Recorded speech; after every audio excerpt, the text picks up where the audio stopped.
Hello everyone, welcome back to the channel. कैसे हैं आप लोग? और ये ब्लॉग बस जस्ट वहीं से स्टार्ट है जहाँ से मैंने लास्ट ब्लॉग एंड किया था। हम लोग गगनेश्वर मिश्र पार्क से निकल रहे हैं। जो कोई गया होगा उसे पता होगा, ये पार्किंग जो देख रहे हैं आप, ये पार्क की है और हमारी गाड़ी यहीं पार्क थी। और ये वंशु बहुत खुश हैं कि हमने मतलब पूरा पार्क घूमा, देखा और सबको हाई कर रहे हैं। तो मैं आपको ये पूरा दिखाती हूँ। अब देखिएगा, ये पार्क इतनी दूरी में फैला हुआ है, मतलब अब देखिए उस तरफ तो हम नहीं गए, लेकिन ये जो पैरेलल हम जा रहे हैं सड़क में, इसमें भी बहुत दूर तक फैला हुआ है। और अभी दोपहर का वक्त है ना, इसलिए बहुत सन्नाटा है यहाँ पे, शांति है बिल्कुल। लेकिन शाम के समय यहाँ पे वो रौनक लगती है कि मतलब कोई भी मेला फेयर सब फेल होता है। ये देखिए, अब यहाँ से ना स्टॉल शुरू हो गए हैं। बाहर कुछ बेंचेस लगी हैं बैठने के लिए और कुछ स्टॉल वहाँ है। अभी आगे मेन गेट मतलब एक और गेट आएगा, वहाँ से स्टॉल शुरू है। ये 3 नंबर गेट है, वो जहाँ से गाड़ी हमारी निकली थी वो 1 नंबर था, जो अभी आपने देखा वो 2 नंबर था, ये 3 नंबर गेट है। टोटल शायद 7 गेट हैं इसके। और ये पूरा वही चल रहा है, मतलब पार्क ही, गगनेश्वर मिश्र पार्क ही चल रहा है। और मैंने सिर्फ सुना था, मैं गई नहीं थी। गोमती रिवर फ्रंट करके जब नया नया बना था तो मैंने बहुत सुना था इसके बारे में। फिर पापा मम्मी आए तब भी देखा था, फ़ोटोज़ वगैरह में गई मैं फ़र्स्ट टाइम। तो देखिए, ये पूरा अभी तक जितना भी आप देख रहे हैं साइड में, ये पार्क ही है। मतलब बहुत ही दूरी तक फैला हुआ था, 300 कुछ एकड़, अच्छा खासा एरिया होता है। और अब ये एक और गेट है, ये शायद गेट नंबर 4 है। देखिए 4 हल्का सा दिख रहा था, ये गेट नंबर 4 है। और यहाँ से शुरू होते हैं स्टॉल्स। मेन गेट 4 नंबर शायद यही होगा, भीड़ लगती होगी यहाँ पे। ये स्टॉल हैं, यहाँ शाम के समय बहुत रौनक जमती है। मतलब हर तरह का fast food, south Indian, north Indian, जो भी होता है, चाउमीन, समोसा, मोमोज जो भी होता है, जो मतलब स्टॉल्स पे मिलता है, सब कुछ अवेलेबल है यहाँ पे। अभी स्टॉल्स बंद हैं, जब ये शाम को खुलेंगी तब रौनक दिखेगी इसकी। और ये साइड में जो अभी भी चल रहा है ना, अभी भी ये पार्क का ही एरिया है। आगे आने के बाद ना थोड़ा खत्म नहीं हुआ, चल ही रहा है कि मतलब जंगल तो नहीं कहूँगी मैं, लेकिन एटलीस्ट पार्क भी ऐसा पार्क टॉय वाला नहीं है। पेड़ लगे हुए हैं और उसमें एक मतलब पैदल पाथ बनाया हुआ है चलने के लिए। और ये सेम तरह की लाइट्स लगी हुई हैं, ये जो आप देख रहे हैं रोड पे, ये मतलब पहचान है इसकी। आप जब हम आए थे समय भी हम लोग इसी रोड से आए थे, तो अभी हम लेफ़्ट साइड में जब हम घर गए थे तो हम राइट साइड में थे। तो ये रात का सीन था उस वक्त, मतलब हम रात को यहाँ से लखनऊ से निकले थे ना, मतलब रात को। ये देखिए, ये बड़ा गेट है और यहाँ पे तो मैं आपको बता रही थी, ये देखिए इधर घोड़े हैं, घोड़े थे या क्या थे मुझे ध्यान नहीं आ रहा, कुछ उड़ता वक्त था। ये तितलियाँ जो इन पिलरों पे लगी है ना, इन खंभों पे लगी है लाइट वालों पे, ये सब रात को जल रही थी। और जितने भी खंभे हैं ना, इन पे वो स्ट्रिंग लाइट लगी हुई थी राउंड राउंड करके, वो भी जल रही थी। नाइट में इतना सुंदर लग रहा था, इतना सुंदर। तितलियाँ बिल्कुल मतलब हमने नाम रखा था तितलियों वाली रोड, क्योंकि पहले में नहीं पता था कि गगनेश्वर मिश्र पार्क वाला रोड है। और जब आगे आया, नाम पढ़ा, तब समझ में आया। तो ये वही वंशु कहता है कि मम्मा ये तो तितलियों वाली रोड आ गई फिर से। तो मैं एक्चुअली जब लखनऊ हम आए थे घर से, तो रात हो गई थी, 11 बज गए थे। तो मैंने कुछ शूट नहीं किया था। एक तो 11 बज गए, फिर होटल की बुकिंग वाला चल रहा था पंगा कि वो बुक हुआ कि नहीं, बात हो रही थी कितना दूर है कितना पास है, और हमें भी काफ़ी लेट हो रहा था, सब थक गए थे। तो मैंने कुछ भी शूट नहीं किया। लेकिन अब मैं कभी भी जाऊँगी अगर दोबारा, तो मैं नाइट वाला पूरा सीन शूट करके दिखाऊंगी आपको। अगर कभी जाना हुआ तो एटलीस्ट जाना तो होगा ही, बस वो सीन है कि रात में जाना होगा कि नहीं होगा। और फिर ये लखनऊ का ही पूरा एरिया है, हम अंदर शहर में ही चल रहे हैं। एक्चुअली शायद ना शहर से बाहर का इलाका है। ये पूरा आर्मी एरिया था, पूरा एयरफोर्स, नेवी और जितनी भी कमांडोज होते हैं, मतलब जो इनकी वो बटालियन वगैरह होती है सारी। तो मैंने यही सब कैमरे में शूट किया, बहुत सुंदर लग रहा था। लखनऊ मुझे वैसे भी बहुत अच्छा लगता है, मुझे बहुत पसंद है। मैं एक बार गई हूँ बहुत पहले, किसी रिलेटिव की शादी थी, उसमें गए थे हम लोग। उसके बाद ज़्यादा जाना हुआ नहीं, बट मुझे लखनऊ पर्सनली बहुत अच्छा लगता है। ये देखिए पूरा एरिया जो है, ये पूरा आर्मी एरिया है। इतनी शांति, वैसे लखनऊ के मेन सिटी में इतनी चौड़ी, इतनी खुली सड़कें नहीं है शायद। बहुत पुराना जो शहर है वो काफ़ी कंजस्टेड है। मैंने देखा है, सुना है, अपनी आंखों से नहीं देखा है, वीडियोज़ वगैरह में देखा है, सुना है। और ये देखिए, ये एक दूसरा पार्क, ये काशीराम पार्क के नाम से है इसका नाम। ये भी बहुत बड़े स्पेस में फैला हुआ है, काफ़ी दूर तक मतलब है इसकी बाउंड्री। अंदर तो अंदर गई भी हूँ मैं अंदर गई थी शायद 2009 में। आई थिंक मैं जिसमें गई थी वही पार्क हो, मुझे एग्जैक्ट याद नहीं है। बस जिस पार्क में मैं गई थी उसमें बहुत सारे बड़े बड़े हाथी लगे हुए थे। और अगर आप में से कोई गया है तो मुझे बताइएगा कि क्या ये वही पार्क है जिसमें बहुत बड़े बड़े हाथी लगे हुए हैं या दूसरा कोई पार्क है। तो ये भी देखिए बहुत दूर तक मतलब ये पार्क ही पार्क था, ये भी वही वाला पार्क चल रहा है। और खूबसूरत बहुत है, लखनऊ बहुत सुंदर शहर है, मतलब अपने आप में एक अलग ही किस्म की खूबसूरती है शहर की। और मुझे पर्सनली लखनवी चिकन के कपड़े मतलब बहुत मोस्ट फेवरेट है मेरे, मुझे बहुत ज़्यादा पसंद है। मैंने हस्बैंड से बोला भी था कि अंदर चलते हैं शहर में और लखनवी चिकन के कपड़े लेकर आएंगे। तो हस्बैंड ने कहा कि हाँ अभी 2-3 घंटे पार्क में बिताए हैं, फिर 2-3 घंटे शहर में बिताएंगे, फिर उसके बाद पता लगा कि रात फिर हमें आज यहीं बितानी पड़ेगी। तो हंसी मजाक चल रहा था। कभी प्लान बनाएंगे, नेक्स्ट टाइम आएंगे तब अंदर जाके शहर में लखनऊ घूमेंगे, रुकेंगे, देखेंगे जब भी जैसा भी वक्त नेक्स्ट अगर कभी टाइम मिला तो। और ये देखिए ये है आगरा से लखनऊ से आगरा का एक्सप्रेसवे, जो देश का सबसे बड़ा एक्सप्रेसवे है। 292 किलोमीटर से 297 किलोमीटर है, मुझे एग्जैक्टली याद नहीं कितना है, इन दोनों में से कुछ है। 290 से ऊपर है ये, 300 से कम है, 290 से ऊपर। और खूबसूरती देखिए, सन सेट हो रहा था और मुझे सनसेट बहुत ज़्यादा पसंद है। मुझे जब भी मौका मिलता है मतलब सनसेट को शूट करने का मैं करती हूँ। और अगर मेरे पास कैमरा फ़ोन नहीं है कुछ भी तो मैं मतलब बैठ कर उसको निहारती हूँ। मुझे बहुत पसंद है डूबते हुए सूरज को देखना। उगते हुए सूरज को देखने का तो खैर ऐसे टाइम मिल नहीं पाता है, क्योंकि एग्जैक्ट उस टाइम पे छत पे आना या फिर कहीं आना मुश्किल होता है थोड़ा, बट सनसेट मुझे बहुत पसंद है। और ये देखिए उस टाइम पे हम वहाँ पे थे सैफई के आसपास, और अभी हम आगरा नहीं पहुँचे हैं, पहुँचने वाले हैं थोड़ी देर में। फिर इसके आगे मैंने ज़्यादा कुछ शूट नहीं किया था। फिर हम लोग आगरा भी आ गए थे, लेकिन हम आगरा रुके नहीं थे, अब बिल्कुल बाहर निकल के और सीधे हम फिर आ गए थे नोएडा और घर आ गए। ये है मॉर्निंग का सीन, सब थके आ रहे सोए पड़े हैं। और ये गाड़ी से सामान निकाल के हमने इधर रख दिया था साइड में सारा लगा के एक तरफ। और रात को आके हमें 11:30 बज गए थे आने में, हाँ 11 बज गए थे शायद, 11:15 बजे तक हम लोग आए थे। तो फिर बस दाल चावल बनाया था और खाया, और खा के बस सब पड़ गए थे, सब बहुत थके हुए थे। तो ये सामान कुछ मैंने अनपैक कर दिया जो ख़राब होने वाला सामान था, और बाकी अब मैं अनपैक करूँगी। और अभी थोड़ी देर में आएगी मेड तो वो कर देगी साफ़ सफाई। देख मतलब उसको बता दिया हमने कि हम आ गए हैं। और तब तक मैंने इधर मशीन आते ही मतलब झाड़ू लगा था शाम को, और वाइपर से पोछा भी लगा दिया था, क्योंकि ना कितना भी हो घर गंदा मतलब ऐसा लगता है पैरों में लग रहा है कुछ। और ये देखिए मैंने लोड लगा दिया मशीन का, वहाँ से बहुत सारे कपड़े आए हैं, कुछ पार्टी वियर, कुछ नॉर्मल पहने हुए।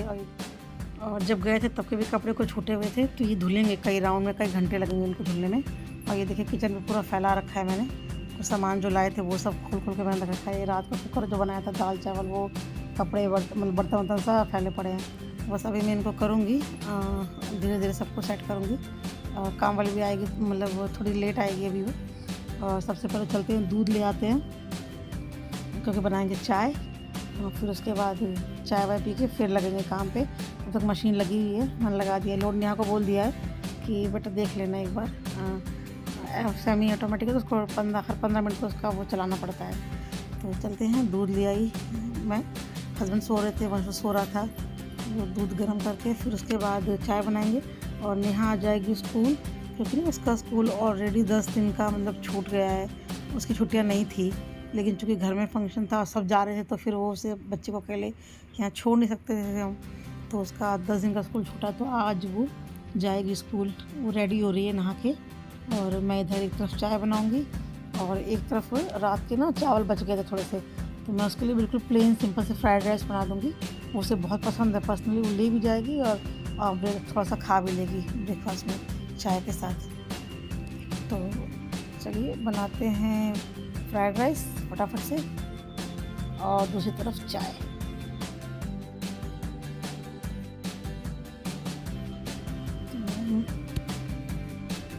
मैं बिल्कुल सिंपल फ्राइड राइस बना रही हूँ, बस सिंपल से कढ़ाई में कटा हुआ प्याज डाला, स्लाइस किया हुआ। और जब ये प्याज थोड़ा लाल हो जाएगा तो उसमें डालूँगी मैं मूंगफलियाँ मैंने डाल दी हैं, साथ में भून लूँगी, क्योंकि भुनी हुई मूंगफलियाँ ना मेरी ख़त्म हो गई थी। और देखिए चावल डाल के बस नमक और ज़रा से हल्दी डाल के और उसको चला दिया है, थोड़ा सा भून लेंगे और मेरा फ्राइड राइस तैयार हो गया है। और तब तक हस्बैंड भी उठ गए थे, फिर उनकी भी चाय मैंने चढ़ा दी है। वो विदाउट शुगर चाय लेते हैं, हमारी शुगर वाली थी। तो बस ये देखिए नाश्ता मेरा, नेहा का नाश्ता और हम दोनों की चाय आ गई है। और वंशु अभी सो रहा है, उसका कुछ भी नहीं है, भूख लगी हुई है तो मैं भी नाश्ता कर लूँगी। फ्राइड राइस को ये थोड़े से खा लूँगी ना, थोड़ा सा काम एनर्जी आ जाएगी तो काम अच्छे से हो पाएगा, वरना भूख लगी रहती है तो दिमाग मेरे को तो भूखे पेट कोई काम होता ही नहीं है मुझसे तो। और ये कुछ बातें चल रही है। नेहा रेडी हो रही, ड्रेस यूनिफॉर्म पहन रही हूँ और बस मैं चाय पी लूँगी और फिर नेहा को स्कूल छोड़ने जाऊँगी मैं। और उसके बाद फिर देखते हैं बाकी काम। ऊपर छत पर भी देखना है कुछ, शायद वो आंधी तूफ़ान आया था ना, तो उसमें गमले वमले गिर के टूट गए हैं, तो चलते हैं उसको देखते हैं। नेहा को छोड़ के मैं आ गई थी स्कूल से। और ये देखिए, ये पूरा बड़ा गमला था हमारा, 17-18 इंच का था शायद, काफ़ी बड़ा था मतलब। और ये पूरा गिर के आंधी से टूट गया पूरा। ये बेल लगी हुई थी इसमें सेम फली की, अब ये पूरी ख़राब, इसको हटाना पड़ेगा सबको। तो ये काम हस्बैंड करेंगे, रिमूव करेंगे उसको पूरे को, मिट्टी निकालेंगे उसकी और वो बेल काट के फेंक देंगे। और ये एक लॉट हो गया था कंप्लीट, तो फिर मैंने उसको मतलब खंगाल के पानी से और ड्रायर में लगा दिया है। जैसे सूखता जाएगा, ड्रायर होते जाएगा, वैसे मैं छत पे सुखाती जाऊंगी। धूप बहुत तेज़ वाली है तो आधे से पौन घंटे में एक लॉट मेरा सूख जाएगा। तो कपड़े बहुत ज़्यादा हैं तो मेरे को साथ के साथ सारा काम देखना पड़ेगा, मतलब धोना, सुखाना, खंगालना सब 1 बाय 1 करना पड़ेगा। अदरवाइज़ मैं क्या करती हूँ, धो के सारे इकट्ठे कर लेती हूँ एक साथ, मतलब फिर सुखाती हूँ एक साथ, खंगालती हूँ। लेकिन आज नहीं, तो ये मैं सारे कपड़े धो धवा के सुखा उखा के फिर नहा धो के आ गई थी।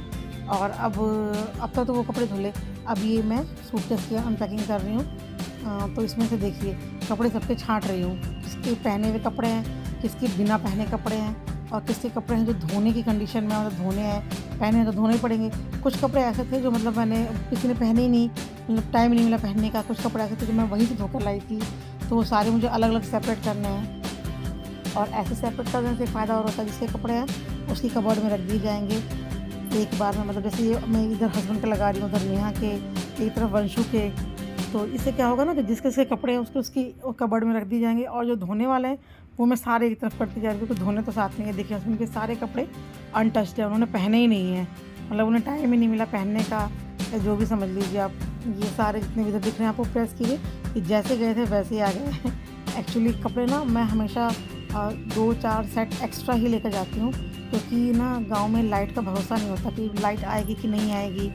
फिर क्या होता है कि अगर कपड़े प्रेस नहीं है, एक मान लीजिए कपड़ा आपने धो दिया, फिर अगर आपने उसको प्रेस नहीं किया तो वो पहनने के लायक ही नहीं रहता है, और लाइट नहीं आए तो प्रेस कहाँ करेंगे, तो बहुत प्रॉब्लम हो जाती है। तो मैं हमेशा एटलीस्ट हस्बैंड का तो एक आध पेयर एक्स्ट्रा लेके जाती हूँ, और मैं अपने भी, मतलब मुझे बाहर कभी आना जाना होता है तो अगर मुझे 2 पेयर की जरूरत होती है, 1 पेयर मैं अपना एक्स्ट्रा रखती हूँ। सबसे ज़्यादा कपड़े आते हैं हमारे घर में वंशु के, क्योंकि बच्चा है, उसके घर के अलग, बाहर के अलग, एक्स्ट्रा अलग, मतलब बहुत सारे कपड़े उसके जाते हैं। और नेहा के भी ऐसे जाते हैं, वो दो मतलब घर में पहनने के अलग ले जाएंगे, बाहर जाने वाले अलग। तो ऐसे एक एक्स्ट्रा पेयर रखते हैं हम लोग, तो उससे क्या मतलब टेंशन नहीं रहती। कहीं जाना हुआ अचानक से, कपड़ा प्रेस नहीं है, धुला नहीं है, तो आपके पास जो एक्स्ट्रा पेयर है आप उसको पहन लीजिए, टेंशन नहीं कोई। ये देखिए वंशु बैठ के पूरा मेरा साथ दे रहा है, और इसको सब कुछ करना होता है। आप ये क्यों कर रहे हो, आप वो क्यों कर रहे हो, तो सब बताना पड़ता है। और ये मेरा सेपरेशन हो गया है, मतलब जो भी कपड़े थे मैंने सारे छाँट वाँट के सब कर दिए साइड में। अब जो धोने हैं वो क्लियर हो गया माइंड में, कौन से कितने बचे हैं धोने के लिए, कौन सा ड्राई क्लीनिंग में देने हैं, कौन से हैं जो मतलब हैंड वॉश करने हैं मुझे। तो अब ये चीज़ें क्लियर हो गई हैं, तो मेरा दिमाग थोड़ा शॉर्ट मतलब हो गया, मैंने शॉर्ट कर दी सारी चीज़ें। अब बस वो कपड़े हैं जो, अब जैसे साड़ी मैंने पहनी थी फंक्शन वाले दिन, इस पर ना सब्ज़ी गिर गई थी, तो मैं वही ढूंढ रही हूँ कि कहाँ गिरी थी। ऑयल लगा हुआ थोड़ा सा, ये हमको ड्राई क्लीनिंग में देनी है, तो एग्जैक्ट पहले मैं खुद तो देख लूँ कि कहाँ है, तभी तो मैं बताऊँगी ड्राई क्लीनिंग वाले भैया को कि हाँ भैया यहाँ पे दाग ये निकालना है। तो ये हस्बैंड पूछे क्या हुआ, मैं बताया सब्ज़ी गिर गई। कि सब्ज़ी कैसे गिर गई, वो भूल गए थे, उनको ध्यान नहीं था। तो वो ये कह रहे थे कि ये और 1-2 कपड़े और हैं जो मतलब उनकी भी ड्राई क्लीनिंग में देने हैं, तो ये सारे इकट्ठे करके रख देंगे, भैया को फ़ोन कर देंगे, वो आके ले जाएंगे। तो ये भी सब काम, और पता है जितना जल्दी ये सब काम निपटा लो ना आप, जो आप लेकर आए हो उसकी अनपैकिंग कर दो, जो चीज़ें उसको जगह पे लगा दो, तो ना बहुत सुकून सा हो जाता है। ऐसा लगता है बहुत बड़ा काम निपटा लिया हमने, बहुत बड़ा मतलब हेडेक ख़त्म हो गया है। और अगर जब तक आप सोचो ना कि पड़ा है वो सामने बैग दिखता रहेगा, सामान दिखता रहेगा, वो सारा ऐसे ही पड़ा रहेगा। तो मैं कोशिश करती हूँ कि जितना जल्दी हो सके उतना जल्दी चीज़ें अनपैक करके रख दूँ जगह पे। और फिर उसके बाद अभी 2-4 दिनों में प्रोग्राम बनेगा और भी एक ट्रिप का, मेरी और वंशु की ट्रिप होगी, शायद आपको आने वाले व्लॉग्स में पता लगेगा। और ये देखिए ये साड़ी मेरी, ये मैं जो गई थी तो मैंने पहनी थी, और ये साड़ी मैंने घर पे धो दी थी हाथ से। मुझे लगा ये कपड़ा है जॉर्जेट का, धुल जाएगा, बट ये प्योर जॉर्जेट था और ये पूरा श्रिंक हो गया है।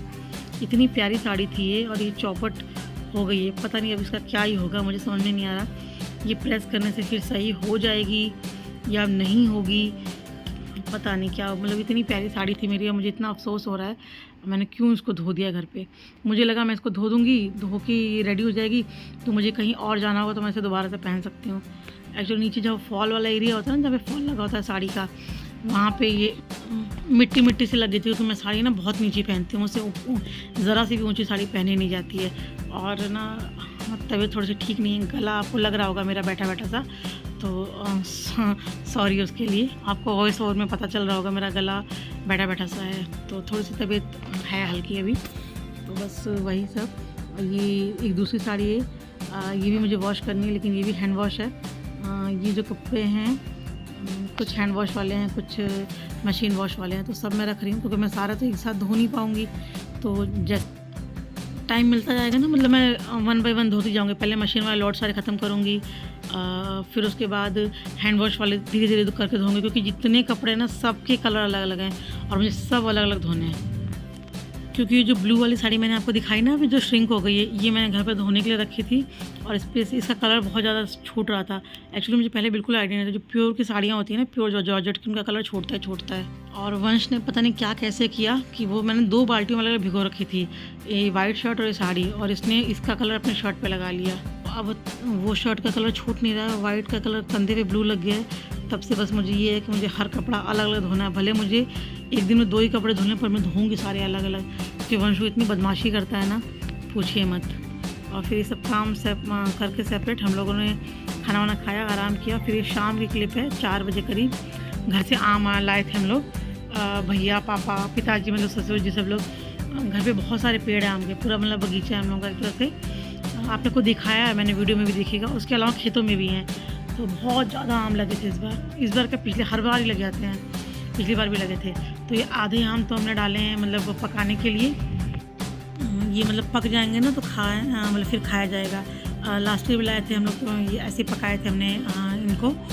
तो ये है पकाने वाले आम, और बाकी जो आम बचे हैं ना, इसका मतलब काट के सुखा के, पहले तो ये था कि अचार बनाएंगे, हस्बैंड ने बोला अचार बना दो, बट लास्ट ईयर मैं अचार बना के लाई थी। वो करीब 4-5 किलो का डब्बा है, वो ज्यों का त्यों पड़ा हुआ है, अब इसको यूज़ भी नहीं किया, शुरू भी नहीं किया।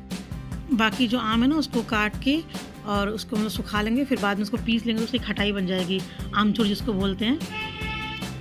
थोड़े से आम का मैं बनाऊँगी, हम लोग यहाँ खटमिठिया बोलते हैं उसको, बहुत जगह गुरचरा भी बोला जाता है। आम और गुड़ की एक रेसिपी है, आम की एक चटनी खट्टी मीठी सी कलौंजी वलौंजी डाल के बनती है। रेसिपी मैं आपसे नेक्स्ट व्लॉग में शेयर करूँगी। तो बस आज के लिए इतना ही, फिर मिलती हूँ मैं आपसे नेक्स्ट व्लॉग में। तब तक अगर वीडियो में कुछ भी अच्छा लगा हो तो लाइक कीजिए, शेयर कीजिए, सब्सक्राइब कीजिए। Thanks for watching.